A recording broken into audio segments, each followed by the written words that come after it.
எல்லாரும் நல்லா இருப்பீங்கன்னு நினைக்கிறேன். நான் நல்லா இருக்கேங்க. எனக்கு ஒரு டவுட்டு. அத தயவு செஞ்சு சொல்லுங்க. நான் இப்படி தான், நீங்க எப்படி அப்படிங்கிறது, இல்ல இப்படி இருக்கக்கூடாதா அப்படிங்கிறத சொல்லுங்க. நான் ஷேர் பண்றேன். குழந்தைக வளர்த்துறோம்ல, குழந்தைக வளர்த்துறதில எப்படி வளர்த்தலாம் அப்படிங்கிறது எனக்கு மிகப்பெரிய டவுட்டுங்க உண்மையாலுமே. சரி, ஒரு குழந்தைய வளர்த்துறோம். அவன் வந்து ஏதாவது பயந்துக்கிட்டான்னா, அது பயப்படக்கூடாது. அது என்ன பண்ணிரும்? அத துணிஞ்சு செய்யணும். யாருக்கிட்டயுமே அதாவது பேசையில பார்த்தீங்கன்னா, தப்பான வேர்ட்ஸ் யூஸ் பண்ணக்கூடாது அப்படிங்கிறது அது எல்லாம் சொல்லிக் குடுக்குறது தான். நார்மலா நான் சொல்றது, நீ தப்பு செஞ்சிருந்தா நீ வந்து மன்னிப்பு கேளு. தப்பு செஞ்சிருந்தா அந்த இடத்த போறக்கு ஃபீல் பண்ணு. தப்பே செய்யலைன்னா அந்த இடத்துல போய் கான்ஃபிடென்ட்டாக பேசு. இல்லை நீ தப்பே செஞ்சிட்டினாலும் பரவாயில்ல, நான் தப்பு செஞ்சுக்கிட்டேன் அப்படின்னு ஒத்துக்கக்கூடிய மைண்ட் செட்டை கொண்டுக்கிட்டு வா. உண்மையை பேசி பழகு அப்படிங்கிறது ஒரு கேட்டகரியாக பீப்புள் வந்து அப்படி வளர்த்துவாங்க. ஓகேவா? சரி, ஓகே. இன்னொரு கேட்டகரி அது தைரியமாக வளர்த்துவாங்க. எங்கே என்ன பண்ணிடும், கீழே விழுந்து எந்திரிச்சு வந்தாலும் பரவாயில்ல, என்னாச்சு அவ்வளோதானே ஆச்சு, சரி போ அவ்வளோதானே, தொடச்சிட்டு வா அப்படிங்கிற மாதிரி. ஹாஸ்பிட்டல் போனால் சரியாயிரும், அவ்வளோதானே, ஒரு இன்ஜெக்ஷன் போட்டால் சரியாயிரும், ஒரு பேண்டேஜ் போட்டால் சரியாயிரும், அவ்வளோதானே காயமாயிருக்கு அப்படின்னு ஒரு கேட்டகரி. ஓகே. இன்னொருத்தர் பார்த்திங்கன்னா, ஐயோ அங்கே போகாத, இன்னொரு கேட்டகரி ஆஃப் பீப்புள் எப்படி இருப்பாங்கன்னு சொல்லிடுறேன். ஐயோ அங்கே போகாத, கீழே விழுந்துருவேன், அங்கே அது இருக்குது இது இருக்குது, அந்த ரூம்குள்ளே வந்து இருட்டாக இருக்குது, இருட்டுக்குள்ளே போகாத, பேய் இருக்கும், இல்லை அது இருக்கும் இது இருக்கும் அப்படின்னு சொல்லிட்டு சொல்கிறாங்க. அது அந்த பசங்க பார்த்தீங்கன்னா, எப்படின்னு அதட்டினா கூட பயந்துக்கிற மாதிரி இருக்கக்கூடிய கேட்டகரி பீப்புளும் அந்த மாதிரி வளர்த்துறவங்களும் இருக்கிறாங்க. அந்த குழந்தை பார்த்திங்கன்னா, எங்கே தனியாக போனாலும் நீ போகக்கூடாது, அங்கே போனால் அது விழுந்துடும். ரோடு கிராஸ் பண்ணுறியா, ஒரு 9th 10th படிக்கிற பையன் ரோடு கிராஸ் பண்ணுறியா, ரோடு கிராஸ் பண்ண தெரியாது, ஏதாவது நீங்கள் அதை பண்ணிடுவீங்க இதை பண்ணிடுவீங்க, போய் பழகுப்பா, போனால் தான் தெரியும், நீ தனியாக போ, தனியாக ஃபேஸ் பண்ணு, தனியாக பேச எடுத்துவீங்கிட்ட, தயங்கி நிற்காத அப்படின்னு சொல்கிறதே இல்லை. நீ ஏன் போய் கேட்ட, நான் வந்து கேட்டிருப்பேன்ல, எல்லாத்துக்கும் என்னைய வந்து முன்னாடி நிறுத்தியிருக்கணும் அப்படின்னு பேசுகிறவங்களும் இருக்கிறாங்க. ஓகேவா? இதில் எந்த மாதிரி இருக்கிறது அப்படிங்கிறது தெரியல. எந்த மாதிரியான இந்த காலத்து பசங்களே, நான் ஃபஸ்ட்டு சொன்ன கேட்டகரியாக இருந்தாலும் சரி, செகண்ட் சொன்ன கேட்டகரியாக இருந்தாலும் சரி, எந்த கேட்டகரியாக இருந்தாலுமே இப்போ இருக்கிற மீடியாவால் பசங்க வந்து ரொம்ப கெட்டு போயிட்டாங்க. அதனால் அவங்களுக்கு வந்து கடவுள் என்ன எழுதியிருக்காரோ அதுதான் நடக்கு அப்படிங்கிற மாதிரி என்னுடைய ஒரு மைண்ட் செட்டு. உண்மையை சொல்லணுன்னா, என்ன இப்படி தைரியமாக இருக்கிற பசங்க வந்து படிப்பு அப்படிங்கிறத தாண்டி வந்து லைஃப் வந்து செட்டில் ஆகிறதுக்கு தப்பான ரூட்டில் எதுவும் போகாது இருந்தாங்கன்னா செட்டில் ஆயிடுவாங்க, அடித்து நிறவிட்டு வந்துடுவாங்க அப்படிம்பாங்க எங்கள் ஊர் சைடு. அது மாதிரி தான். சரி பார்த்துக்கலாம் போ அப்படின்னு சொல்லிட்டு எல்லா விஷயத்தையும் வந்து பாசிட்டிவாக எடுத்துக்கிட்டு போயிடுவாங்க. இந்த மாதிரி இருக்கக்கூடியது எது எடுத்தாலும் பயந்துக்கிட்டு அழுதுகிட்டு அப்படி இருக்கக்கூடிய பசங்கள் பார்த்திங்கன்னா, எந்த விஷயமே வந்து ஸ்டாண்டர்டாக செய்ய முடியாது. ஏதோ ஒன்று அப்படி நடந்துருமா இப்படி நடந்துருமா அப்படின்னு ஒரு அனலைஸ் பண்ணிக்கிட்டு அடுத்தவங்களை கண்டு பயந்துக்கிட்டு இப்படியே போயிருன்னு நினைக்கிறேன். இது எதுக்கு நான் சொல்ல வர்றேன் அப்படின்னா, இப்போ ரீசெண்டாக வந்து ஒரு 2 to 3 டேஸ்க்கு முன்னாடி இது நடந்தது. பேரண்ட்ஸ்குள்ளே வந்து பேரண்ட்ஸ் மீன்ஸ் ஒரு பையன் வந்து இன்னொரு பையனை அடிச்சிட்டான். எங்கள் டியூஷன் சென்டரில் நடந்தது. ஒரு பையன் இன்னொரு பையனை அடிச்சிட்டான்.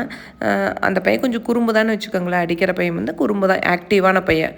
இன்னொரு பையன் பார்த்தீங்கன்னா கொஞ்சம் ஆக்டிவ் இல்லாத, கொஞ்சம் டல்லாக இருப்பான். ஓகே, அப்படி இருக்கிற பையனை வச்சுக்கோங்க.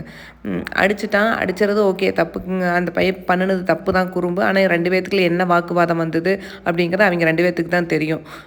அந்த அடித்த பையனை வந்து கொஞ்சம் குறும்பு பண்ணுவான் அப்படிங்கிறதுனால பசங்க வந்து ஸ்டூடெண்ட் வந்து குறும்பு பண்ணுற பசங்களும் இருக்காங்க, குறும்பு பண்ணாதவங்களும் இருக்காங்க. குறும்பு பண்ணுறவங்கெல்லாம் என்ன ஒரு மைண்ட் செட்டுக்கு வந்துடும்னா, குறும்பு பண்ணுற பசங்க வந்து தப்பே செய்யலினாலும் அவங்க தப்பு செஞ்சுருப்பாங்க, இதை அவங்க தான் செஞ்சுருப்பாங்க, இதை அவங்க தான் உடச்சிருப்பாங்க, இதை அவங்க தான் கீழே ஊற்றிருப்பாங்க அப்படிங்கிற மாதிரி ஒரு மைண்ட் செட்டுக்கு வந்துடுறாங்கன்னு நினைக்கிறேன். ஏன்னா இது வந்து தப்பே செய்யாத வந்து இருக்கிறாங்கல்ல, குட் பாயாக வந்து இருக்கிறாங்கல்ல, அவங்க ஏதோ ஒரு டைம் தப்பு செஞ்சுருப்பாங்க. அதை வந்து நாம் வந்து அந்த பசங்க மேலே போட்டுறதுனால, அதாவது குறும்பு பண்ணிகிட்டு இருக்கிற பசங்க நீ தான் செஞ்சுருப்ப அப்படின்னு சொல்கிறோம்ல, அதனால் அவங்க இப்போ அந்த பசங்க மேலே விழுந்துருது. இது வந்து அவங்களுக்கு ஒரு அட்வான்டேஜாக எடுத்துக்கிறாங்கன்னு நினைக்கிறேன். அப்படி போகிறதும் போகுது. எங்கள் டியூஷன் சென்டரில் நடந்தது தான் இது.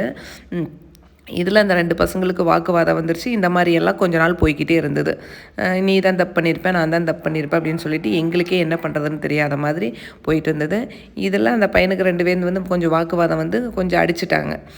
அடிச்சதில் சரி அது வந்து நாங்கள் சால்வ் பண்ணியிருப்போம், ஒன்றும் பிரச்சனை இல்லை.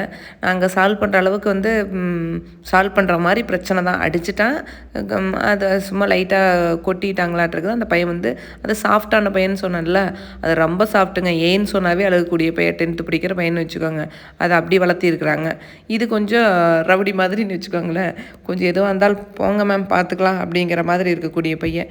அந்த மாதிரி இருக்கிறதுல 2 பேரும் அடிதடி வந்துருச்சு. அது வந்து அவங்க பேரண்ட்ஸ் வரையிலும் போய் அந்த சாஃப்டான பையன் வீட்டிலேருந்து வந்து கொஞ்சம் பேசுறதுக்கு ஆரம்பிச்சிட்டாங்க.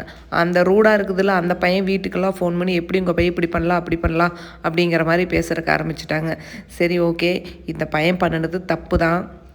சரி அவங்க மட்டும்தான் வந்து பாசம் வச்சுருக்காங்களா, நம்ம பையனுக்கு பாசம் இல்லையா அப்படிங்கிற மாதிரி தான் தோணும் பேசையில். சரி அவங்க பேரண்ட்ஸ்கிட்ட நான் சொன்னேன், அந்த ரூடாக இருக்கிற பையன்கிட்ட இப்படியெல்லாம் அவங்க அம்மா பேசினாங்க அப்படின்னு சொல்லிட்டு அவங்க ஃபீல் பண்ணிகிட்டு இருக்கையில் சரி விடுங்க அப்படிங்கிற மாதிரி சொன்னேன். அவங்க என்ன சொன்னாங்கன்னா, என் பையன் குறும்பு பண்ணுவானுங்க, பண்ணியிருக்கலாம் அடிச்சிருக்கலாம் அப்படிங்கிற மாதிரி சொன்னாங்க. சரி தப்பு இல்லைங்க அடிச்சிருக்கலாம்னு சொல்கிறது, ஆனால் அடிச்சிருக்கலாம் அப்படிங்கிறத வந்து அடிச்சிருக்கானே இல்லையான்னு தெரியாது. நம்ம பையன் குறும்பு பண்ணுவான் அப்படிங்கிறதுக்காக நீ இவன் தான் பண்ணியிருப்பான்னு நீங்களே எப்படி சொல்கிறீங்க? என்ன நடந்ததுன்னு எங்களுக்கே தெரியல, உங்களுக்கு எப்படி தெரியும்? நீங்களாக வந்து தப்பான ஒரு மைண்ட் செட் வச்சுக்கிட்டு பசங்களோட இதில் வந்து மைண்டில் விளையாண்டுட்டு இருக்காதீங்க அப்படின்னு சொல்லேன். அந்த பையன் வந்து குறும்பு பண்ணி பண்ணி குறும்பு செஞ்சுட்டே இருங்காட்டி அவங்க பேரண்ட்ஸ்க்கு இவன் தான் பண்ணியிருப்பானோ அப்படிங்கிற டவுட் வந்துருச்சு. அப்படிங்கிற அளவுக்கு ஆயிடுச்சுங்க. அந்த பையன் குறும்பு பண்ணானோ இல்லையோ அப்படிங்கிறது அவனுக்கு தான் தெரியும். அந்த 2 பசங்களுக்கு மட்டும்தான் தெரியும், கடவுளுக்கு தான் தெரியும் உண்மையை சொல்லணும்னா. சரி இப்படி போயிட்டுருக்கையில் அவங்க சரி இந்த பிரச்சனை இதோட முடிஞ்சிருச்சு, சரி விடுங்க அப்படின்னு சொல்லிட்டு விட்டா அவங்க அம்மா அங்கே ஃபோன் பண்ணி அவங்கள திட்டினாங்களா. சரி ஓகே அதுதான் திட்டாங்க அப்படிங்கிறது. இதெல்லாம் எனக்கு உடன்பாடு கிடையாது. நம்ம பிரச்சனையை நாம் தான் சால்வ் பண்ணிக்கணும். குழந்தைங்க பிரச்சனையை வந்து குழந்தைகளோடு விட்டுக்கணும். அது வந்து பேரண்ட்ஸ் வரையிலும் கொண்டு போய் பிரச்சனை பண்ணக்கூடாது. அவங்க இன்றைக்கி அடிச்சுக்குவாங்க, நாளைக்கு சேர்ந்துக்குவாங்க அப்படிங்கிறது ஒன்று இருக்குது. சரி ஓகே, இது வந்து ஃபோன் பண்ணி பேசி திட்டாங்களா. அப்புறம் அந்த அன்னைக்கு ஈவினிங்கே பார்த்திங்கன்னா டியூஷன் சென்டர் வந்து அந்த பையனை எல்லா ஸ்டூடெண்ட்டுக்கு முன்னாடி பேசினா அவன் வந்து தப்பே செஞ்சுருந்தாலும் பேசுங்க, தப்பு கூட இல்லைன்னு சொல்லலாம். அது பேசுகிறதே தப்பு என்னை பொறுத்தவரையிலும். எல்லாம் பேசியாச்சு ஓகே. அந்த பையன் வந்து குறும்பு பண்ணிட்டான். அவன் தனியாக கூட்டிகிட்டு போய் வந்து ஏன் அப்படி பண்ணேன் ஏது பண்ணேன் அப்படின்னு கேட்டிருந்தா கூட ஓகே, ஒன்றும் பிரச்சனை இல்லை. அவனை எல்லா ஸ்டூடெண்ட்டுக்கு முன்னாடியும் பேசுகிறது வந்து அவன் கில்ட்டியாக ஃபீல் பண்ணிக்கிட்டு அவன் அழுக மாட்டான்னு வச்சுக்கோங்க. அந்த மாதிரி வந்து ரூடான பையன்தான். இருந்தாலும் அவனுக்கு ஒரு அந்த ஃபீலிங் இருக்கும்ல, எச்சாதான் அந்த குறும்பு பண்ணலான்னு தோணும். அவங்களுடைய மைண்ட் செட் எப்படி இவங்க அப்படி பேசலாம் அப்படிங்கிறது. இதில் பேரண்ட்ஸ் வந்து தயவு செஞ்சு குழந்தைகளுடைய விஷயத்தில் பக்கத்து வீட்டில் சண்டை நடந்தாலும் சரி, ஸ்கூலில் சண்டை நடந்தாலும் சரி, முடிஞ்ச வரையிலும் அவங்களுக்குள்ளே தீர்த்துக்கிட்டு அப்படின்னு சொல்லிட்டு விட்டுருங்க. பேரண்ட்ஸ் வந்து என் பசங்க மேலே எனக்கு தான் பாசம் இருக்குது, நான் உங்களை விட 100 மடங்கு வச்சுருக்கிறேன் அப்படின்னு சொல்லிட்டு தயவு செஞ்சு வரிஞ்சு கட்டிட்டு போய் பிரச்சனை வந்து பெருசாக்காதீங்க. சரி அந்த பையன் அடிச்சிட்டான், ஓகே தப்பு தான், சாரி சொல்லிட்டான். நான் சொல்லிட்டேன், தங்கம் உன் மேலே தப்பு இருந்தாலும் சரி, ராங்காக இருந்தாலும் சரி, எதுவாக இருந்தாலும் சரி, நீ உன்னுடைய மைண்ட் செட்டிலிருந்து சாரின்னு சொல்லிட்டு வந்துடும், ஒன்றும் பிரச்சனை இல்லை, நீ குறைஞ்சி போயிட மாட்டேன், ஏன் பேசுகிற அளவுக்கு வச்சுக்கிறேன் அப்படின்னு சொல்லி தான் விட்டேன். போனே சாரிங்க அப்படின்னு சொல்லியிருப்பானாட்ருக்குது. அவங்க அதையும் ஏற்றுக்காத அதையும் இதையும் பேசிகிட்டு இருந்தாங்க. கொஞ்சம் கூட மெச்சூரிட்டி இல்லாமல் எனக்கு பண்ண மாதிரி ஒரு ஃபீல் ஆச்சு. சரி அவங்களுடைய மைண்ட் செட் அப்படி தான். தயவு செஞ்சு நான் இதில் மறுபடியும் எதுக்கு சொல்கிறேன்னா, குழந்தைகளோடைய விஷயம், குழந்தைங்க பேசிட்டு விளையாண்டு பக்கத்து வீட்டில் அடிச்சுக்கிட்டாங்க பிடிச்சிக்கிட்டாங்க அப்படின்னா நீங்கள் போய் பெரியவங்க இன்வால்வ் ஆகி பிரச்சனையை பெருசாக்காதீங்க. குழந்தைங்க இன்றைக்கி அடிச்சுக்குவாங்க, நாளைக்கு சேர்ந்துக்குவாங்க. அதோடு விட்டுட்டு கடந்து போயிட்டே இருங்க. அது உங்கள் பிரச்சனை, நீங்களே சால்வ் பண்ணிக்கோங்க அப்படின்னு அவங்ககிட்டயே விட்டுட்டு வந்துடுங்க. இது ஷேர் பண்ணணுன்னு தோணுச்சுங்க, அதுக்காகவே இந்த வீடியோ போட்டேன். சரி இன்றைக்கி கொஞ்சம் வேலையெல்லாம் ஹெவி தான். இப்போ வந்து அரிசி வந்து 2 படி ஆட்டி வைப்பேங்க வீக்லி ஒன்ஸோ அப்படிங்கிற மாதிரி. இப்போ தீரதே இல்லை. சரி ஏன் அப்படி போட்டு ஆட்டிகிட்டு இருக்காட்டு அப்படின்னு ஒரு நாள் விட்டு ஒரு நாள் அப்படிங்கிற மாதிரி அரைச்சிக்கிற மாதிரி இருக்குது. இன்றைக்கி சுண்டல் சிறுதானியம் அடமாவு அந்த மாதிரின்னு வச்சுக்கோங்களேன், பாசிப்பயிறு தட்டைப்பயிறு எல்லாம் என்னென்ன கைக்கு சிக்குதோ எல்லாம் போட்டு ஆட்டி வச்சேன். தோசை சூப்பராக வந்துச்சு. கருப்பு கவுனி அரிசி தான் போட்டேன். நான் இன்னும் 2 நாள் கழித்து மாப்பிள்ளை சம்பா சிவப்பு கவுனி போட்டுக்கலாம் அப்படின்னு சொல்லிட்டு இன்றைக்கி அதுதான் போட்டு செஞ்சேன். தோசை சூப்பராக வந்துச்சு. இட்லி கூட நான் வராத என்னமோன்னு நினச்சேன். ரெகுலராக செஞ்சுட்டு இருந்ததை தான் இப்போ டக்குன்னு விட்டுட்டேன். சரி இந்த அரிசி கொண்டு போய் கடையில் கொடுத்து ஆட்டிக்கிட்டு வந்துடுறது அப்படிங்கிற மாதிரி ஒரு சோம்பேறித்தனமாக போயிடுச்சு. சரி இப்போ நீ இது வேண்டாமப்பா, ரெகுலராக வந்து நாமளே ஆட்டிக்கலாம் அப்படின்னு சொல்லிட்டு கொஞ்சமாக கொஞ்சம் ஒரு காப்படி மட்டும் ஊற வச்சு நைட்டு ஊற வச்சுட்டு காலையில் அரைச்சிக்க வேண்டியது, அரைச்சிட்டு தோசை ஊற்றிக்க வேண்டியது.